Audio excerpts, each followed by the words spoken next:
Um composto é um resíduo e muitas vezes ele está na sua matéria bruta. Um composto é um esterco que está no estábulo, é uma cama de frango ou é um resíduo de palha de café que está ali no monte. Este é um composto. De parte dessa turma aqui, né, dessa equipe, nós vamos estar fazendo um tipo de composto que é orgânico e ele tem uma fermentação. O tipo é chamado de tipo bokashi. Então nós vamos estar agregando um valor a esse composto para que o produtor ganhe no processo de adubação tempo e espaço, como também já consegue agregar nele a farinha de rocha ou a parte mineral, o processo de inóculo.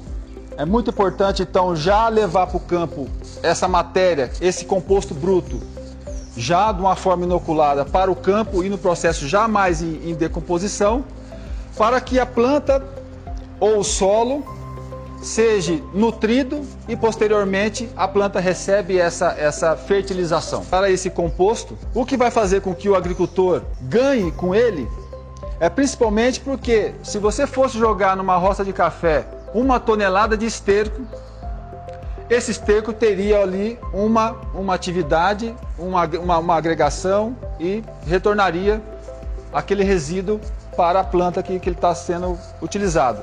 Mas quando você coloca um pouquinho de carvão, um pouquinho de farelo, um pouquinho de rocha, o ganho é praticamente, a conta que se faz, 7 toneladas. Ou seja, 1 tonelada desse composto tipo bokashi equivale a você jogar 7 toneladas de esterco numa proporção bruta ou no composto bruto.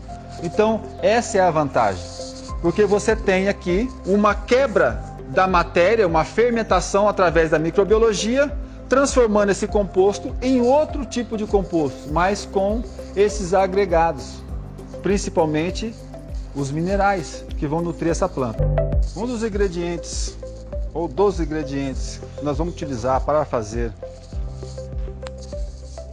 o adubo orgânico fermentado tipo bokashi é o carvão. Ele é uma fonte, é o carbono na massa desse composto. Vai então agregar umidade, ele é um condicionador térmico, ele é uma casa para micro-organismo. Ele vai trazer então uma estrutura, vai estruturar tanto a massa como o solo, né? Também tem uma função de estruturar e facilitar então principalmente a formação de humus nesse solo. Esse aqui é um outro trabalho que foi feito, uma coleta maciça de micro-organismo, já aqui da própria propriedade, da massa, onde foi feito o quê? Uma coleta da serrapilheira de um fragmento de mata ou de uma área de um café que tem já uma parte sombreada, que tem uma saia com bastante inóculo, e foi numa outra prática aqui feito pelo Leonardo, uma mistura de farelo, um pouquinho de melaço e a serrapilheira. E foi prensado no tambor, então se produziu esse inóculo, né? Tá aqui então nós temos já a identidade de vida dessa propriedade aqui, a identidade de vida dessa área. Um dos ingredientes também que nós vamos usar para esse composto orgânico, e é um dos que vai mais agregar, principalmente fonte de carbono, vai agregar uma fonte de alimento para esses micróbios que estão na massa, para acelerar o processo, é o farelo. O melhor é o farelo de arroz. Então você tem aqui um alimento nobre, isso aqui é uma geleia real para os micro-organismos dessa massa, né? A decomposição da parte de um carbono que é mais difícil, mais lignificado, que é o caso da que nós vamos utilizar aqui, a casca de café. Então se não tiver o farelo de arroz, podemos utilizar o farelo de milho, qualquer outro tipo de farelo. Nós vamos então trabalhar com a fonte de carbono que temos em mais quantidade, que é a famosíssima que todos os agricultores conhecem, que é a casca de café. E isso aqui não pode jogar no terreiro e ir deixando de qualquer jeito no tempo, né? Nós podemos então aproveitar melhor elas. A colheita após a separação do grão aqui é voltar com essa casca para a saia do café e fazer a reutilização. Ela já traz uma parte inoculada, né? Essa casca aqui começou a agregar um fungo aqui. Nessa massa vocês vão ver que a gente precisa revirar para que esse fungo se expanda mais rápido para toda a casca. Então essa fonte de carbono pode ser resto de cultura, pode ser capim picado, napier picado, podemos usar outras fontes de carbono, podemos, casca de arroz, mas a gente tenta sempre usar aquilo que é resíduo e aquilo que tem em maior quantidade na propriedade, na região, e vamos agregar um valor com ela. Nós vamos utilizar também a parte mineral, vamos utilizar primeiramente uma cinza da própria casca do café. Se utiliza a cinza para fazer a queima, né? Secar esse café. A cinza dessa casca de café é importante utilizar como um tempero, uma quantidade de massa de composto, porque ele vai trazer uma memória de absorção desse mineral. Então nós temos aqui um resíduo que já passou pela planta e que quando ela tiver agregado no processo com mais vida, a planta o reconhece mais fácil e aí nós vamos trabalhar com a farinha de rocha. Farinha de rocha é o leite materno da humanidade. Aqui tem praticamente a composição de muitos minerais. Nós temos aí o basalto, uma rocha intrusiva, uma rocha com muita energia, né? Uma rocha que vem de vulcão, já tem muita energia. A melhor forma de a gente agregar mineral é através da farinha de rocha, ou né, o pó de rocha. Então a fonte mineral está aqui.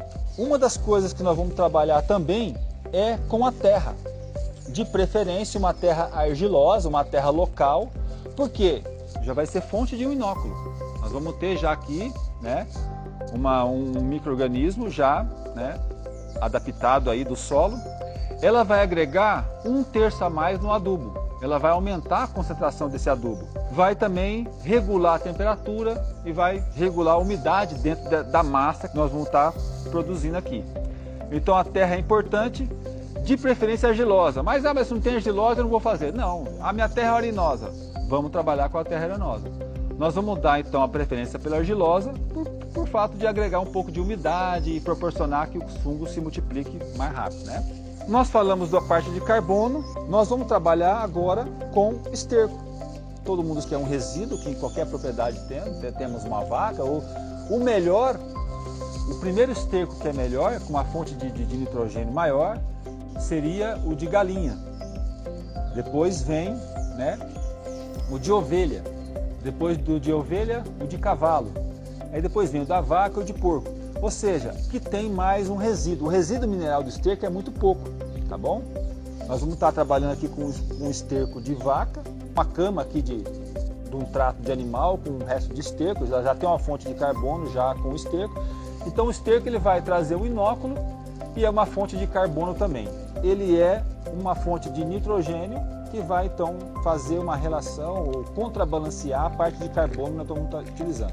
Para essa massa de hoje, nós também vamos trabalhar com um resíduo aqui que é torta de mamona. A torta de mamona, como os agricultores já bem sabem, né, que ela tem aí uma porcentagem de nitrogênio e tem seus resíduos de carbono também. Então é interessante a gente sempre pensar em contrabalancear esses produtos. Nós precisamos ganhar tempo e espaço nessa mistura desse composto. Esse composto é uma forma que a gente tem visto aí nas propriedades mais inteligente, agregar um valor e acelerar um processo de decomposição, de retorno desses nutrientes para o solo ou aquela planta que vocês querem fertilizar. Nós vamos agregar a esse composto o melaço. Vai ser uma fonte de energia primária, né, para que logo esse composto já comece essa energia no sistema comece a ser utilizada pelos micróbios e assim inocular mais rápido toda essa matéria que a gente quer transformar. Então o melaço, no primeiro momento, ele é uma fonte de energia, ele também traz o seu resíduo mineral, ele tem potássio, ele tem fósforo, o melaço vem da cana. Se não tiver melaço, nós temos outras opções que seria o açúcar mascavo, rapadura, garapa. Então nós vamos estar utilizando para essa mistura de hoje uns 4 litros a 5 litros de melaço, que o produtor também pode estar, né, dissolvendo uma rapadura e fornecendo essa fonte, né, de energia para essa massa que nós vamos estar trabalhando. Então o melaço agrega energia para os micro-organismos e minerais, que é o resíduo que está nele. Nesse composto inicial vai água.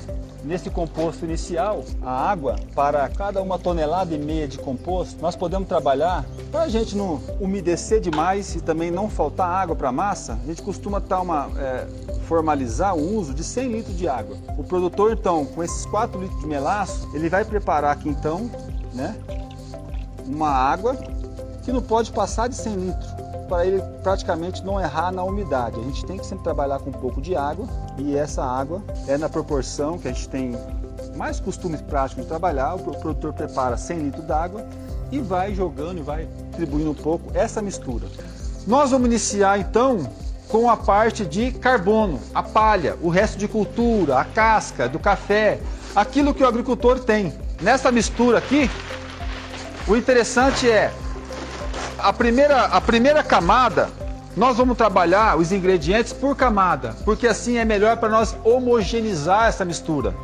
Então a primeira camada que nós vamos estar colocando aqui é a parte de carbono, o composto, tá? Aqui já seria até um composto bruto, ó. Ótimo. O que vai vir por cima aqui agora é um saco de terra. Então, nós estamos colocando primeiro a parte de carbono, que é fonte de silício, vai estruturar o solo, vai colocar carbono no solo e também fazer com que multiplique esses micro-organismos. A segunda camada que nós estamos colocando é a terra. A terra, então, vai trazer a própria energia que está nela, né? Principalmente micro-organismos quimiosimiotrópicos, principalmente são micro-organismos que está então presente na terra, que é do local da sua propriedade e de preferência que ela seja argilosa. Nós já tínhamos colocado a primeira camada que é de parte de carbono. Vamos agora colocar a terceira camada, que é esterco, é o resíduo de esterco, é a cama de frango. No caso aqui, o Aquino está colocando o resíduo aí, que é a casca de torta de mamona. Após colocar então o esterco ou a torta de mamona, nós vamos entrar com uma pitada de carvão. No caso aqui, nós vamos colocar 1/4 desse saco aqui, que é de carvão. Então o carvão vai segurar a umidade. O carvão, quanto menor a partícula, seria interessante trabalhar com o carvão, uma partícula, quase uma poeira. Principalmente se esse composto for para fazer mudinhas de hortaliça. Por isso que o café seria ideal, porque ele já vem com uma partícula menor. Se for trabalhar com o resto de cultura, seria interessante passar num picador, deixar essa partícula menor, porque você vai fazer com que essa partícula agregue melhor a microbiologia e também não atrapalha na hora que for fazer ali, usar o adubo bocashi para fazer as mudinhas, um substrato para mudinha de hortaliças. Próximo aqui que vai vir seria uma parte de inóculo. O inóculo, que é uma serrapilheira. O Léo, ele fez uma captura maciça de micro-organismo. Ele pegou um pouco de serrapilheira, um pouco de farelo e melaço, prensou num tambor desse, fechou. Depois de 30 dias, ele já está aqui, praticamente aquela serrapilheira se ampliou a inoculação. Então nós vamos jogar por cima do carvão aqui um pouquinho.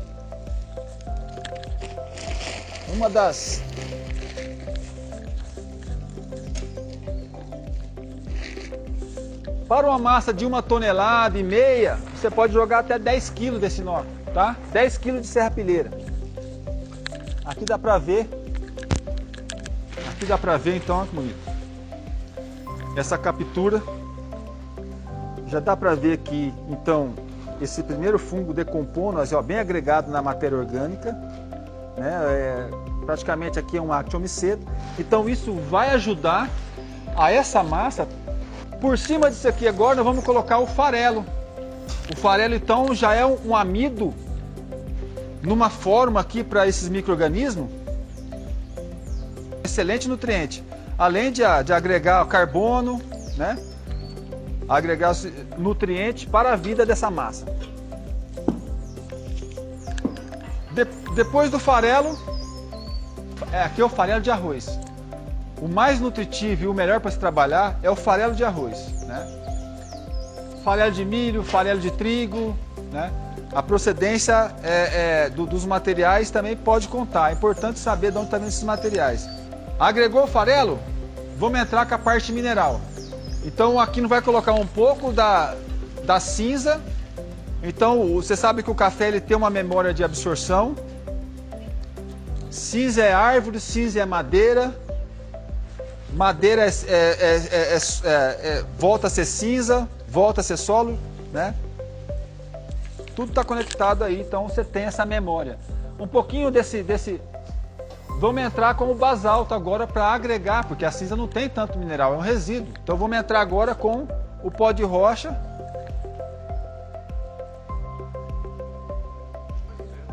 A medida mais ou menos que nós ou vamos usar aqui, na massa inteira, que vamos trabalhar com esse pó de rocha, é 4 kg, 5 kg de pó de rocha, né? Feito isso, a última camada que é de cinza, vamos retornar. Vamos retornar de novo com a parte de carbono. Todo esse material aqui que você separou para fazer no dia essa massa de bokashi, você vai separando, quando está com todos os ingredientes, vem e vamos montar a pilha para fazer a massa. O Léo está colocando aqui uma rocha apatita, mais um pouquinho, né? Uma rocha fosforada. Um pouquinho de fosfito para enriquecer. Fosfito é uma fonte de fósforo e cálcio e silício. E o Aquino também está colocando aqui umas mãozinhas do fonolito.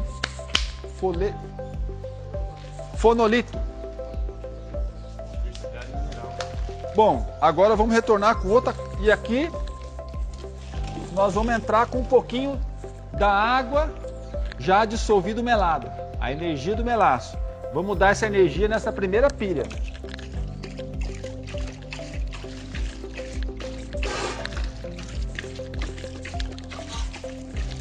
Já pode colocar na outra camada.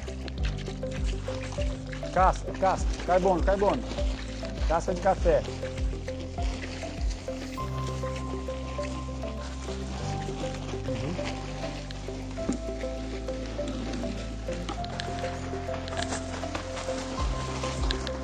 Então a ideia para melhorar a homogeneização desses ingredientes é estar aí trabalhando por camadas, né? Até você trabalhar todo o seu material que você separou previamente para estar trabalhando essa massa. Essa seria a proporção que estão trabalhando aqui, 4, 4, 4. 4 partes de terra, 4 partes de carbono, 4 partes de esterco.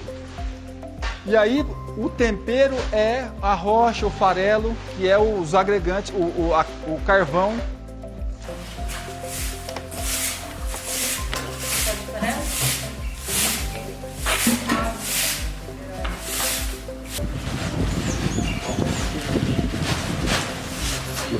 É 3.500 euros.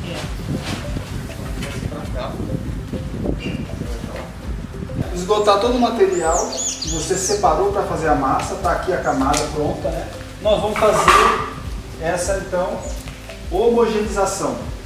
Para o trabalho para se fazer uma massa dessa de 1 a 2 toneladas, com 2 pessoas trabalhando, o tempo de 15 dias, 14 dias, vai gastar mais ou menos 24 horas. Ele vai começar a esquentar, né? ele vai começar a ter a sua fermentação. Nos primeiros 3 dias, fazer umas 2 reviradas no dia, né? Porque ele tem uma tendência a dar um pico de esquentar e ficar muito quente nesse início. Vai dar esse primeiro tombo para tirar esse calor. A temperatura ideal fica ali em torno de 50, 53, 56. Essa temperatura tem que ser mantida.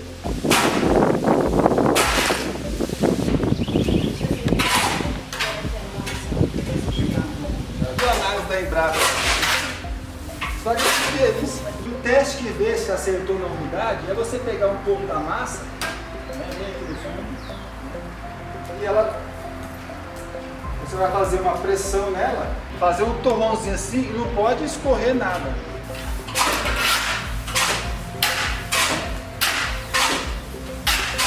Interessante seria uma cobertura, porque nós vamos trabalhar com água só no início. Então é uma das práticas hoje muito utilizada, e o agricultor não tem receita, tem proporções, né? Porque o agricultor ele vai adaptar e vai trabalhar com aquilo que ele tem. Nós estamos então aqui com a massa de bocashi, estamos no seu segundo dia de fermentação. De manhã nós já fizemos uma revirada, chegamos aqui, abrimos, colocamos a mão um pouquinho na frente. Opa, não consigo nem ficar com a mão aqui dentro, está muito quente. Então o que nós temos que fazer? Fazer uma revirada. Nós vamos então fazer uma oxigenação. Vou jogar tudo mesmo, sempre na ponta.